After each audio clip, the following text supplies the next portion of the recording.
All right, guys, I've got a hot take for the McGregor versus Max Holloway main event.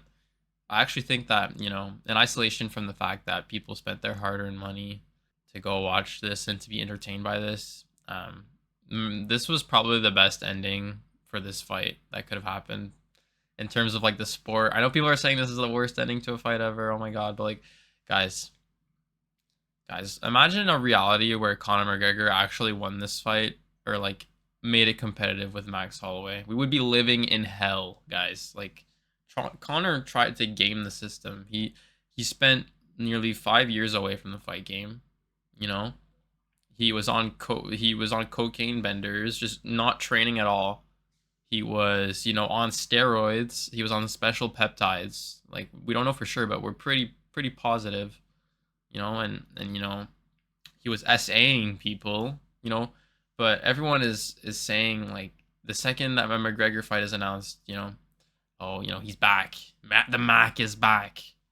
Like people genuinely said that. Like I think it was genuinely wishful thinking. Like I don't even think I could call it delusion. It was something else. Like it was it was like you're saying it and you don't even believe that it's true.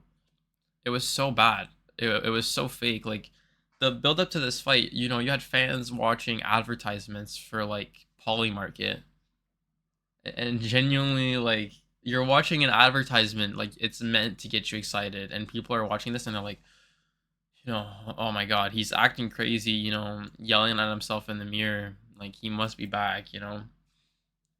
Like I know all those people shot their pants when they saw him with a mohawk. I know that for sure because What the fuck? No! I'm telling you, as soon as that mohawk came up, everyone knew right away, man. Oh shit, it's over.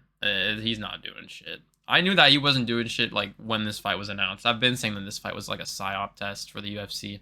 It's literally like a litmus test, in my opinion, to see what kind of bullshit they can put on us in the future. But I'm sorry, guys, but Connor winning would have been the worst outcome, or even looking good against Max Holloway would have been the worst outcome. If Conor McGregor spent years away from the sport, got dusted by Dustin Poirier in his last fights, beat up by Habib, and then he comes back today and looks good, guys, you know, a lot of people like to say MMA has evolved. I personally think it's way overrated how much it's evolved. People act like MMA is a sport like baseball or something that's like, been around since before the war. Like MMA is really recent, guys. Some of the fighters you guys say are like unks, like they literally fought like their last fights are extremely recent. Like their careers are not that long ago in hindsight. So if Conor McGregor came back and really did work, bro, oh my god, that would have been horrible. Imagine having to endure that. Conor McGregor doing well out insufferable that would have been to hear about all the time. One of Ilya Taporio's best wins, Charles Oliveira, one of his best wins. Max Holloway is like a good guy to have on your resume, and imagine Conor McGregor just went out there and beat him again. Like, bro, that's dog shit for like everything that the UFC is good for today.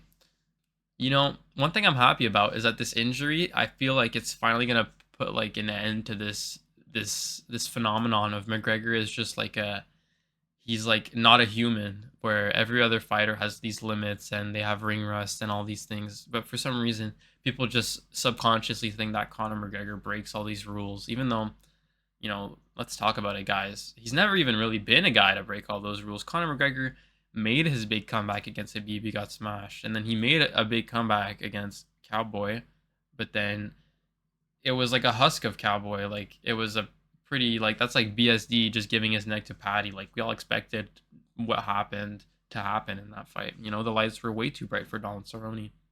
And then he gets tuned up by Dustin Poirier and then like smashed in the trilogy and his leg breaks. And then you had fans who genuinely said that the Mac is back. The lightweight division and the welterweight division now, like thank God we're done with this experiment. I hope, they might book the trilogy, but nobody will care. Nobody will care.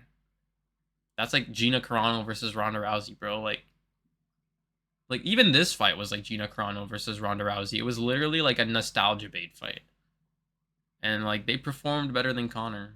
Hot take. Not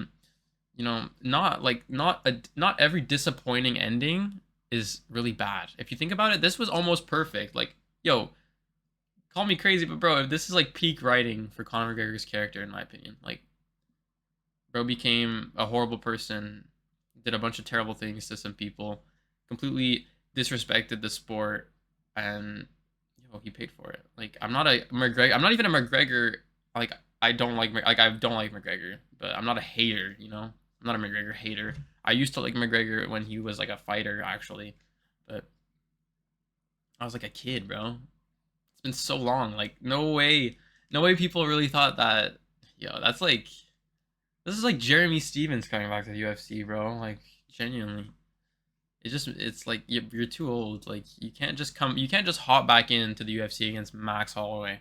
And I know it's like it's crazy to say because Max Holloway like literally didn't really do shit to him. But bro, we knew he wasn't doing shit, so it doesn't matter. Like this is what would have happened. It's just crazy to me. Like I feel like the UFC, they're gonna learn a lesson from this fight. They need to stop treating these legends like they're still contenders sometimes. You know, like they always did this to Nate Diaz. Nate Diaz got like booked to fight Hamzat. Bro. Like imagine if that fight went down. It's kind of hard with McGregor because he gets paid so much money. So I guess it's different, but they kept saying like, oh, he's finally making his big return. Like he made his return before. He made his return before and then he snapped his leg. And then he hopped on steroids and he raped a woman. And we're really he like, bro, God, like people are actually stupid. Like I actually like people were in my comments telling me that McGregor was gonna prove me wrong and I was gonna eat my words. Like, yo, it's just funny. Like it's actually funny. As I hate to say it, but this is like this kind of gave me faith in the UFC. Like I kind of looked up and I was like, yeah, I know the UFC is still it's still what it is. It's not changed. It's not this crazy bastardization of what the sport used to be. Because like, bro, there was Sean Strickland won, Justin Gaethje won. If McGregor would have had a good performance here, like it's genuinely like Freaky Friday. Like I don't know what is going on. Like it's kind of restored my faith in the order of the sport for a bit. And like I'm not a purist, but like I kind of am in a sense. Like imagine a world where he went out there and won, guys. Like seriously, what would what would we be saying next? We'd be saying like Max Holloway is washed. Max Holloway would be looked at as a bum on people's resumes. They would call Max a bum not only for losing to Connor, but even if things were just slightly competitive within like the first round. People have been doing this for Connor's entire career. If he wins a single moment, people act like he's won the entire match. Ilya Taporia's stock would keep plummeting. Justin Gaethje's stock would plummet. So many fighters. And, you know, they say that McGregor wouldn't want to fight at lightweight, but I call bullshit on that, dude. You're telling me if McGregor in that fight that they're not gonna just give him a title shot against Justin Gaethje, I think they would. I think they definitely would. And he's not gonna fight Islam, bro. He's scared of Islam. He would never take that fight. And there's a reason he didn't fight Oliveira either. Like he literally fully like people don't realize Conor McGregor fully ducked Oliveira in this fight. At least the UFC ducked it on his behalf. They just gave him what they thought would be an easier matchup. They tried so hard. They tried so hard to get McGregor back. And look how it paid. Like this is like karmic. Like this is literally like dude, it's insane. This shit is like it's peak, bro. It's peak. Like people are really upset and I'm like, bro, this is peak. Like this guy really tried to I get it. He tried to just game everybody. He literally tried to game everybody. Like, bro, not only that, I'm tired of McGregor fans acting like been this big switch up on Conor McGregor. He's been held civilly liable. He's just been abusing steroids and drugs and treating his body like crap and partying and cheating on his wife for the past 5 years. The same guys will tell you that will hate John Jones. And they're very similar. They're very similar characters. They're both pretty bad actors. Truly, they will hate John Jones, but they'll be fine with Conor McGregor. So it's fucked. We needed Conor needed this to happen. This needed to happen to Conor McGregor. It was either this or Max Holloway was gonna like put him on a t-shirt and beat him up badly because this needed to happen. People needed to wake up to the reality. Like people are still coping, but I get it. I get UFC 329 wasn't good for entertainment, but it was better for the integrity of the sport, if we're being for real. Well, let me know what you guys think in the comments.